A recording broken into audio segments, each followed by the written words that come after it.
All right, the penultimate presentation of the day will be Nicole Pruess from the Sophia M. Sachs Butterfly House. Her study is titled Butterfly Longevity, Tracking Lifespans and Increasing Visitor Engagement. Nicole is the invertebrate keeper at the Sophia M. Sachs Butterfly House in Chesterfield, Missouri. She holds a BS in Fisheries and Wildlife and is currently pursuing an MS in entomology. Her passion for entomology began with volunteering for the St. Louis Zoo's American Bearing Beetle Conservation Program. This early experience led to internships at the Sophia M. Sachs Butterfly House and the Cincinnati Zoo's World of the Insect. She has also worked in university research labs focusing on agricultural pest management and pollinator ecology. The animal she would most like to see, Scolopendra harros, giant desert centipede. Let's welcome Nicole to the stage.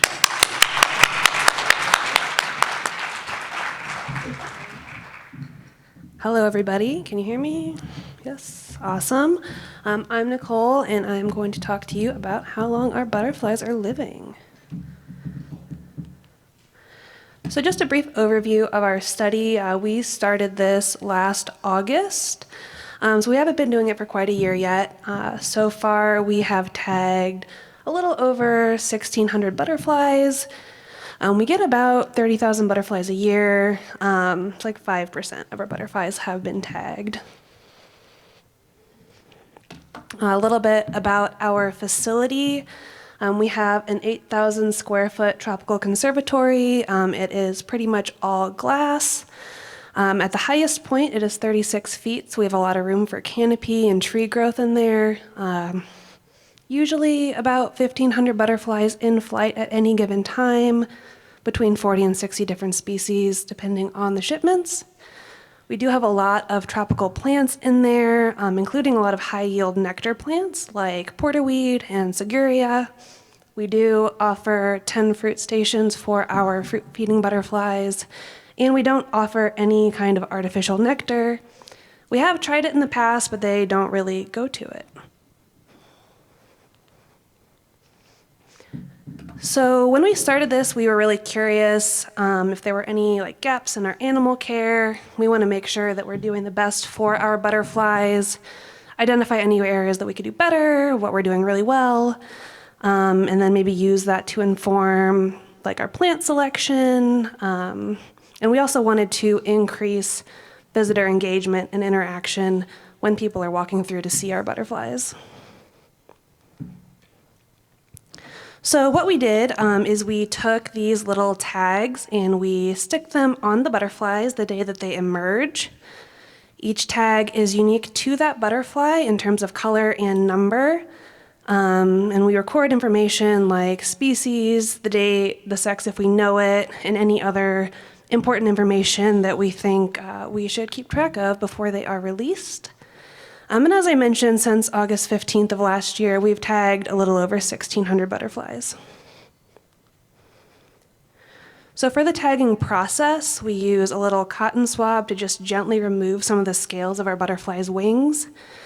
We do this because if we don't, the sticker will just kind of stick to the scales and the scales fall off and then the sticker falls off and then we have to start over. So we just kind of make a little bald spot. It doesn't seem to bother the butterflies at all. And then we stick that sticker on there with a pair of forceps. Typically, we do this on the outside near the base of the hind wing. You know, most of our butterflies sit with their wings together. For butterflies that sit with their wings open, like the clippers, swallowtails and stuff, sometimes we will put the sticker on the inside of the hind wing. It's a little harder to do that, but you can see the sticker a lot better because, if you've got a butterfly sitting like this, sticker's underneath, you're never going to see it. So we go in there and check daily for these butterflies to see what we can find. We're a pretty small staff, but all of our staff and volunteers are encouraged to go in there and look as well. We have a pretty robust high school volunteer program. They're in there looking all the time for them. And we also encourage guests to look for them. This was featured in our members' monthly bulletin. So we're part of a botanical garden. So people that go to the botanical garden that may not come out to our facility were made aware of it, and then we were coming to check it out, which was really cool. Throughout our conservatory, we have a bunch of QR codes that kind of offer information about the study and give people an option to email us a picture of a butterfly if they find one. Here's a picture of one of those signs. It's like this big, huge, right when you come into the conservatory, just so people like see that right away. And there's some more placed throughout. And for people that don't want to do the whole QR code email thing, we do have a paper data sheet that we have at the exit to our conservatory so people can report in person. So all of our observations are tracked in a spreadsheet. So we track the date that we release it, any living observations that we have of it, and the date we find it dead if we find it. So for 2023, about half of our butterflies were seen at least once alive. And so far this year, only 35% have been seen at least once alive. So with the guest interactions and user-submitted photos, we had a lot of really fun things like this picture here. We've received probably over 1,000 emails at this point, with over 1,500 observations submitted to us by people that just come through to see our butterflies, which is really cool. It's like a scientific scavenger hunt. People really seem to enjoy it. We're seeing increased length of stay and repeated visitation, especially for people that are really into finding these butterflies. We have a butterfly release program, so guests can purchase a little ticket and then release one of our butterflies into the conservatory for its first flight. We do try to tag these butterflies. And when people get to release a tagged butterfly, they kind of form a special connection with it because it is identifiable. You know, it's not just going to look like any other blue morpho. It's like, oh, that's yellow number 3. Like, we know that one, which is cool because people will come back and try to find their butterflies again. So that butterfly right there, Pink 105, we had a family come in and a little boy released this butterfly, and he was so excited about the sticker on it, and they were able to come back, I think 4 additional times on separate occasions and find Pink 105. And he was like so happy that he did such a good job releasing his butterfly and it was living so long. So that was really fun for him. It was fun for us, and we were sending little emails to them every time that we saw it. So he was kind of keeping up with that, which was neat. We did have a, youth science education professor visit. She was really excited about our program, and she was going to use that in her class to teach her students about getting kids involved in the scientific process at a young age, which is really exciting. And, you know, we have a lot of people that can't leave until they find one. They will be in there for a really, really long time, which is great because, you know, if you have a butterfly house, sometimes you get people that just breeze right on through, spend 2 minutes in there, and they're like, all right, I've seen the butterflies. But this kind of starts discussions about their life cycles, how long they're living, where you're seeing them, how often you're seeing them, things like that. So we do have some challenges. So as you can see, that image is really blurry. So we can't use an image like that. So we have to have the color, the number, a description of the species at least, or the specific type of butterfly if you know it. And, you know, there's a little bit of wiggle room. And there people are taking pictures. Sometimes they don't turn out. Sometimes our stickers do fall off, which is unfortunate. We'll just find a sticker on the ground at the conservatory. That's not great, but we don't see that too often. Kind of the biggest issue is that we're finding our butterflies pretty long after they die. So we'll find a super dried out, crunchy butterfly carcass. And it's like, I don't know how long you've been dead. So using that to calculate lifespan is maybe that's too long. So we're kind of looking at date released through the last living observation, but they're probably living longer than that. So kind of a little gray area there in terms of actually figuring out exactly how long they're living. And we're closed in January for maintenance. We did have a little bit of a power washing incident, so we have to power wash all of our glass so it stays clear. They used a solution that we had tested on a small area. We were assured that it would not harm our plants, it would not harm our butterflies, and that turned out to not be true. So it had a pretty detrimental effect on both all of our nectar plants and on all the butterflies that were in there. So we kind of had a hard reset in January. So anything that was still alive from the beginning in August kind of cut that off. But now we know we're not going to do that again. So let's talk results. We need more data. This is a really long process. We kind of just started. We don't have a ton of data points or information yet. But just kind of what we're seeing right now is that, of course, the longest lived group is the longwings, our heliconius. And the shortest lived group that we're seeing is our swallowtails. And of the first 120, the very first 120 butterflies that we tagged, just about half were never seen or observed once. So that includes living observations and finding them dead. So here are some numbers for kind of like the top 5 butterflies, kind of across the board. So our owl butterflies are living an average of 2 weeks with a maximum being 50 days. Heliconius is an average of 40 days, which is pretty good. Our oldest heliconius is 156 days and counting, so we've not found that one dead yet, so fingers crossed. Our morphos, about 2 weeks with a maximum of 40 days. Our swallowtails are only living an average of 7 days, with the longest being 20 days. And then our malachites and pages and stuff are around 3 weeks with a maximum of 106 days. Something that I thought was interesting is that with the swallowtails, we tagged over 200 and we only ever observed like 40 of them. So where are they going? What's going on? Everything else is kind of in line. So here is that information in graph form. I'm sorry the text is so small. But you can see how Heliconius just kind of blows everything else out of the water in terms of maximum lifespan. And then here is number of tagged butterflies versus observation of those butterflies. So like I said, the oldest butterfly is, I think it's 22 weeks old and counting. Something interesting that we've been seeing is that we'll release a group of butterflies and then we won't see them for a couple weeks, and then we'll see them all again, like kind of within 24 hours, and then we won't see them again for a couple weeks.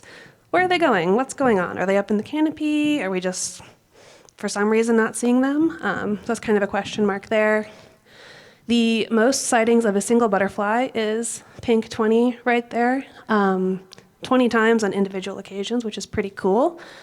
And the most sightings of a butterfly in 15 minutes is 6. So if you have a butterfly that has landed right in front of the entrance to the conservatory, everybody's going to take a picture of it and send it to you. So that is pretty fun. Here's a little breakdown of the 2023 data. So we tagged 720 butterflies. We observed about half of those alive, and we only recovered about a quarter of them after they had died.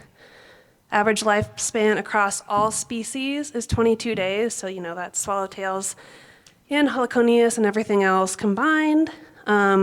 We recorded over 900 observations, and our most observed tags were pink and blue. For 2024, we tagged almost 900. We've only seen 35% alive so far, and we've only recovered about 10% of those after death. Average lifespan is just a touch shorter at 19 days for all species. And again, most popular tags, most observed tags are pink and blue. And I was thinking maybe it had to do with dates, but the dates are different, so we'll see. So we're going to continue to collect and tag. We'd love to compare our findings with other institutions that are doing similar things. I know that there are other people doing similar things out there, so let's talk about it. I would really like to find ways to reach hard to observe areas like up in the canopy or like at times of day when we're not in there. We're open 8 to 4. If we've got butterflies that are active at dawn and dusk, maybe we're not seeing them in the middle of the day, so that could be skewing our results. Maybe like a canopy cam or something would be cool. And I want to look more into wildlife spans so we can compare what we're seeing to their wild counterparts. We can do this without our guests and volunteers. So all of the pictures in this presentation today of the tag butterflies were submitted to us by guests, which is really fun. It's really special to have that connection with them and to kind of start conversations about the scientific process and have them be really engaged with the butterflies instead of just being like, oh, that's pretty, I'll see it later. That repeated visitation is really neat. And like I said, let's talk. I can share exactly what we're doing if anybody's interested. If we can find a way to pool all of our data between institutions that are doing this, that would be really cool.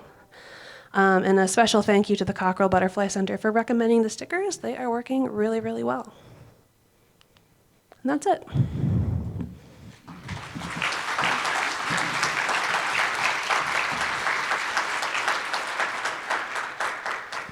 Time for a couple questions.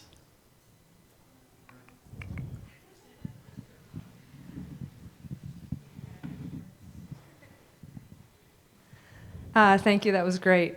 Oh, thank you. So I've been working on a longevity study I'm going into my 3rd year, Oh, awesome. although I had a hard reset also last summer when we had some HVAC issues. Oh, no. So I'm curious, are you tagging all of your butterflies every day, or are you, how often are you tagging? We are tagging every day. We're not tagging every single butterfly every day. So Okay. we release, I would say, between 50 to 100 butterflies every day. It's a lot of butterflies. So we're tagging 10 to 20, sometimes 30 if we're feeling really ambitious. So it's not standardized at the moment on how many we're tagging every day. Right. Sometimes we only have 5 butterflies emerge. We'll tag all those. But Right, a little bit of okay. variability. So I tag, originally I was tagging twice a week, just in the morning, whatever was going out in the morning. Because of staffing, I'm down to 1 day a week, but I tag all of those butterflies in the morning. So Oh, awesome. that might be close in number, because your numbers are very similar to ours. And so I was curious to know how many you're tagging each week or day. We're trying to tag at least 10 a day. So it's a minimum of 10 per day. And then are you using that data to kind of determine your nectaring plants and what to plant? And so our idea was that we could see our longevity, and then it would tell us if our, environmentals were correct, if we had enough food, things like that. Or is that kind of your goal with your longevity study? Yeah, I would like to look at nectar plants. I would like to look at the conditions within our conservatory in terms of temperature maybe, and see if Right. there's fluctuations and what we're seeing at different times of the year.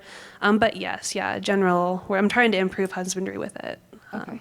I'll pass it to Rose because I could talk to you all day about Okay. this, but I'll email you or get together later. Awesome. Thanks.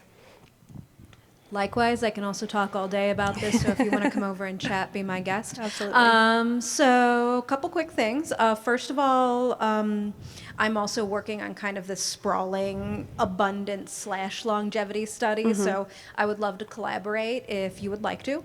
Also, I'm wondering, are you doing a representative sample, compared to what species of butterflies you're getting? Are you tagging morphos, in proportion with the morphos you're getting, that sort of thing? Not specifically. I would like to. I think that would be really good. But we're just kind of Yeah. tagging randomly. So it's the first 10 that we pull out, or the first 10 that look really good that we pull out. So if we have a bunch of morphos, but they're all kind of roughly, Yeah. maybe not tagging all of those. Yeah, I get it. That is a ton of work.